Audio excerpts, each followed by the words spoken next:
So listen to me. There are those of you saying, I want to be a millionaire. I want to be the best at this company, right? But your value system says you believe in sleep more than you believe in grinding.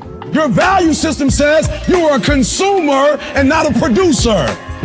That you're spending more money than you're making. Why? Because you're a consumer, but you're reading all the books and you're saying everything the books are saying, but those books are not in alignment with your values. And if you're going to go to the next level, your values are going to have to change.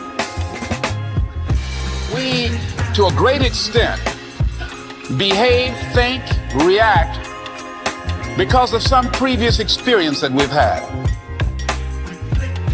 One of the things that we know about life is that it is always changing. Sometimes you're up, sometimes you're down. Sometimes things go real well, and sometimes they don't.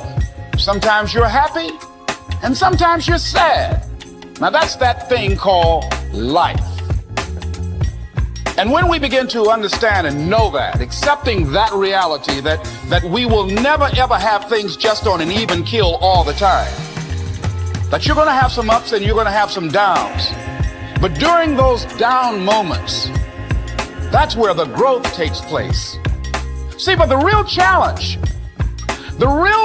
of growth, mentally, emotionally, and spiritually, comes when you get knocked down. If you do the work consistently, if you invest in yourself consistently, 2 + 2 is going to equal 4. In 10 years of work, when everybody else is partying, making excuses, doing the cool thing on the weekend, is going to pay off. It just is. And you'll never convince me otherwise. And so my talk today obviously isn't for everybody, because there's people listening right now who have already bought into this. They've already bought into the fact that no matter what the they do, they can't win. And that's just not true. And I'm not talking to you guys. I'm talking to you guys right now who still have hope, who still have the fire, who still have the want and the will and the desire to be more and become more and contribute more and win more, because you know your life will be better and everybody else's life around you will be better. I'm talking to you. When I was growing up, we were taught, you could be anything you want. You want to be an astronaut? You could do it. You want to be a chef? You could do that. You want to be a firefighter? You could do that. And as I got older and as I grew up and learned a little bit more, I learned that the real world, when you get to a certain age, doesn't reward those kind of statements. When you get to be 13, 14, 15, you're not dealing with your parents anymore. You're dealing with the real world. And the real world will quickly remind you that you ain't shit. And they will give you every reason as to why you can't be what it is you want to be. Now we have this ideology in America where the teachers are telling the kids, especially the minority kids, that they cannot do anything in this country. You cannot achieve anything. You're not going to be successful. Doesn't matter how hard you try. It doesn't matter what you do. You're going to fail. What's your dream? What is it you want to do with your life? Dr. Joelle Martin said something that I love. She said, what would the world be like if everybody lived their dream? Here's what I found about life. It's not as complicated as I used to make it. I think that life is about dreams and stories. Everything that exists, the world at one time was barren, but everything that exists, hotels, planes, they weren't here. Everything that we see every day, computers, all of the things that we see, someone had a dream. What is your dream? I said that you have something special. I didn't say that just to be kind.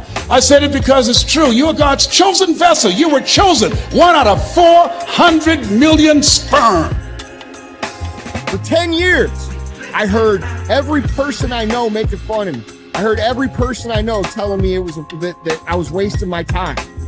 You understand what it's like to have people tell you that you can't do it. And I'm going to tell you something. This is the fucking truth. This is the reality. The truth is this.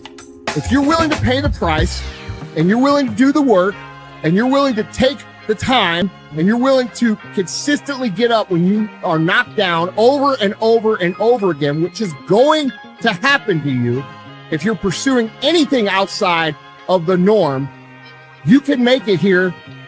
Now, if you choose, you can also find every excuse as to why you won't make it. You can find every reason, if you look for it, as to why you won't make it. But at the end of the day, there's going to be two groups of people. The one group is going to get told that they can't do it.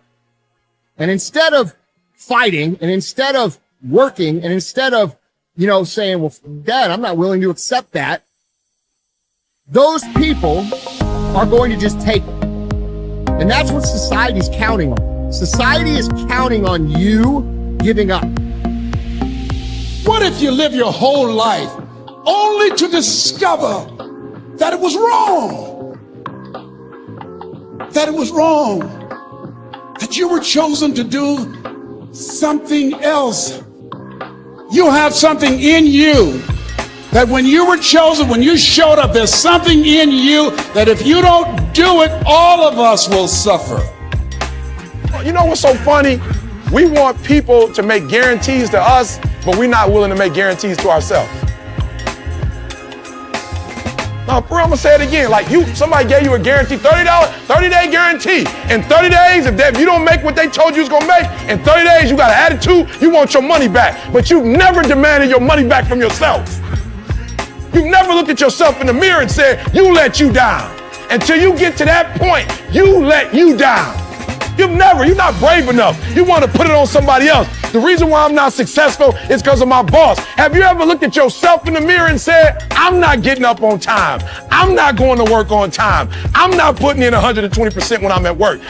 You always want to blame other people. You want to hold other people to the fire, but you're not holding yourself to the fire. You just said you're giving 50%. You owe you an explanation. You need to look at yourself in the mirror and say, why are you only giving 50%? What's wrong with you? You need to put yourself on punishment. You need to tell you no more TV, no more snacks, no more desserts, no, we working out now. No more alcohol, not right now. I can't handle it right now. You need to tell you that you owe you something.